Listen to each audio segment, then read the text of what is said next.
ಇವತ್ತು ಬೀದರ್ ಲೋಕಸಭಾ ಕ್ಷೇತ್ರದ ಜನ ಕಾಂಗ್ರೆಸ್ ಪಕ್ಷದ ಮೇಲೆ ವಿಶ್ವಾಸ ಇಟ್ಟು ಕಾಂಗ್ರೆಸ್ ಅಭ್ಯರ್ಥಿಯಾದಂಥ ಸಾಗರ್ ಖಂಡ್ರೆ ಅವರಿಗೆ ಪ್ರಚಂಡ ಬಹುಮತದಿಂದ ಗೆಲ್ಲಿಸಿಕೊಟ್ಟಿದ್ದಾರೆ. ಈ ಗೆಲುವು ಬೀದರ್ ಲೋಕಸಭಾ ಕ್ಷೇತ್ರದ ಜನರ ಗೆಲುವು.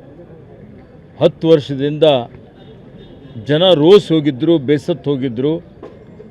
ಏನು ಕೇಂದ್ರದ BJP ಸರ್ಕಾರದ ತಪ್ಪು ನೀತಿಗಳಿಂದಾಗಿ ಇವತ್ತೇನು ಜನರು ನರಕಯಾತನೆ ಅನುಭವಿಸಿದ್ದಾರೆ. ಮತ್ತು ಹಾಲಿ ಸಂಸದರೇನಿದ್ದರು ಅವರ ವೈಫಲ್ಯಗಳು, ಅವರ ದರ್ಪ, ಅವರ ದುರ್ವರ್ತನೆ ಮತ್ತು ಬಂದ ನಂತರ ಏನೇ ಅಭಿವೃದ್ಧಿ ಕೆಲಸ ಮಾಡದೆ ಇವತ್ತು ಜನರ ನಿರೀಕ್ಷೆಗಳನ್ನು ಹುಸಿ ಮಾಡಿದರು. ಹೀಗಾಗಿ ಇವತ್ತು ನಮ್ಮ ಸರ್ಕಾರ ಉತ್ತಮ ಕೆಲಸ ಮಾಡ್ತಾಯಿದೆ. ಉಸ್ತುವಾರಿ ಮಂತ್ರಿಯಾಗಿ ನಾನು ಕೆಲಸ ಮಾಡ್ತಾಯಿದ್ದೇನೆ. ನಾನಿರ್ಬೋದು, ರಹೀಮ್ ಖಾನ್ ಇರ್ಬೋದು, ರಾಜಶೇಖರ್ ಪಾಟೀಲ್ ಅವರು, BR ಪಾಟೀಲ್ ಅವರು, ಇಲ್ಲಿರುವಂಥ ನಮ್ಮ ಅನೇಕ ಜನ ಇವತ್ತೇನು ಪ್ರಮುಖ ಮುಖಂಡರಿಗೆ ಎಲ್ಲರೂ ಜಿಲ್ಲಾಧ್ಯಕ್ಷರು ಸೇರಿಕೊಂಡು ಸುಮಾರು ಜನ ಕಾಂಗ್ರೆಸ್ ಕಾರ್ಯಕರ್ತರು ಹಗಲಿರುಳು ಶ್ರಮ ಮಾಡಿದ್ದಾರೆ, ಪರಿಶ್ರಮ ಮಾಡಿದ್ದಾರೆ, ಬೆವರು ಸುರಿಸಿದ್ದಾರೆ. ಮತ್ತು ಜನ, ಸಂಘ ಸಂಸ್ಥೆಗಳು, ವಿಶೇಷವಾಗಿ ಜಾತ್ಯತೀತ ಶಕ್ತಿಗಳು ಸಂವಿಧಾನ ಉಳಿಸಬೇಕು, ಪ್ರಜಾಪ್ರಭುತ್ವ ಉಳಿಸಬೇಕು ಅಂತೇಳಿ ಹೋರಾಟ ನಡೀತಾ ಇತ್ತು. ಅವರೆಲ್ಲ ಶೋಷಿತರು, ಹಿಂದುಳಿದವರು, ಬಡವರು, ರೈತರು, ಕಾರ್ಮಿಕರು, ಮಹಿಳೆಯರು, ಎಲ್ಲ ವರ್ಗದ ಬಡ ಜನ ಇವತ್ತು ಕಾಂಗ್ರೆಸ್ ಪಕ್ಷದ ಜೊತೆಯಲ್ಲಿದ್ದರು, ನಮ್ಮ ಜೊತೆಯಲ್ಲಿದ್ದರು. ನಮ್ಮ ಗ್ಯಾರಂಟಿಗಳು ನಮಗೆ ಸಹಕಾರಿಯಾಗಿದ್ದಾವೆ. ಹೀಗಾಗಿ 1,25,000 ಮತಗಳಿಗಿಂತಲೂ ಹೆಚ್ಚಿನ ಒಂದು ಅಂತರದಿಂದ ಇವತ್ತು ಸಾಗರ್ ಖಂಡ್ರೆ ಅವರಿಗೆ ಅವರು ಗೆಲ್ಲಿಸ್ಕೊಟ್ಟಿದ್ದಾರೆ. ಚಿರಋಣಿಯಾಗಿದ್ದೇನೆ.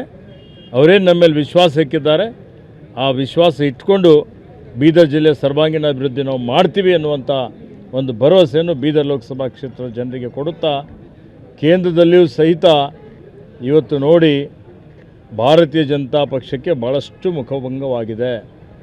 ಅವರು ಇವತ್ತು ಚುನಾವಣೋತ್ತರ ಸಮೀಕ್ಷೆಯನ್ನು ಮಾಡಿದರು. ಆ ಸಮೀಕ್ಷೆಯಲ್ಲಿ ಸುಳ್ಳೇ ಒಂದು ಭ್ರಮಾಲೋಕದಲ್ಲಿದ್ದರು. 350 ಗೆಲ್ತೀವಿ, 400 ಪಾರ್ ಅಂತೇಳಿ ಘೋಷಣೆ ಕೂಗಿದ್ರು. ಎಲ್ಲಿದೆ 400 ಪಾರ್? ಅವರಿಗೆ ಬಹುಮತನೇ ಸಿಗಲಿಲ್ಲ. ನೋಡಿ, ಇವತ್ತು ಇಂಡಿಯಾ ಒಕ್ಕೂಟ ಒಗ್ಗಟ್ಟಾಗಿದೆ. ಎಲ್ಲರನ್ನೂ ಸೇರಿಸಿಕೊಂಡು ಕೇಂದ್ರದಲ್ಲಿ ಸರ್ಕಾರ ರಚನೆ ಮಾಡ್ತದೆ. ಭಾಳಷ್ಟು ಬಡವರ ಕಲ್ಯಾಣ ಕಾರ್ಯಕ್ರಮಗಳು ಮಾಡಲಿಕ್ಕೆ ನಾವು ಯೋಜನೆಗಳು, ಕಾರ್ಯಕ್ರಮಗಳು ಹಾಕಿಕೊಂಡಿದ್ದೇವೆ. ಕೊಟ್ಟ ಮಾತಿನಂತೆ ಏನು ನಾವು ಕರ್ನಾಟಕದಲ್ಲಿ ನಡೆದಿದ್ದೇವೆ, ಅದೇ ರೀತಿಯಲ್ಲಿ ಕೇಂದ್ರದಲ್ಲಿಯೂ ಸಹಿತ ಕೊಟ್ಟ ಭರವಸೆಗಳನ್ನು ಈಡೇರಿಸ್ತೇವೆ, ಕೊಟ್ಟ ಮಾತಿನಂತೆ ನಡೀತೇವೆ ಮತ್ತು ಉತ್ತಮವಾದಂಥ ಒಳ್ಳೆಯ ಆಡಳಿತ ಕೊಡ್ತೇವೆ ಅನ್ನುವಂಥ ಒಂದು ಮಾತನ್ನು ಹೇಳಲಿಕ್ಕೆ ಬಯಸ್ತೇವೆ.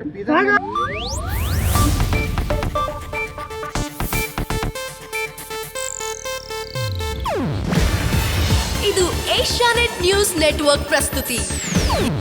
ನೀವು ನೋಡ್ತಿದ್ದೀರಾ ಏಷ್ಯಾನೆಟ್ ಸುವರ್ಣ ನ್ಯೂಸ್.